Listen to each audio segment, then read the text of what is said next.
This is our 1918 Dennis A Type, currently under restoration. If I can just come around this side, I can show you the engine.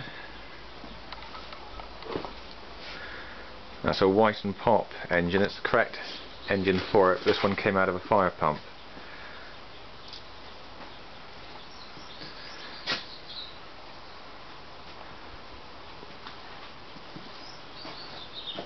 It's a fuel tank that Steve made.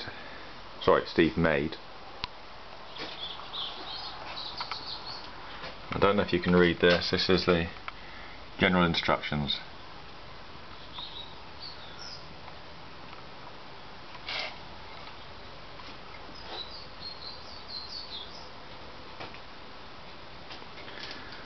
We had to have new tyres made for it. These are made out of polyurethane and the same type that go on forklift trucks.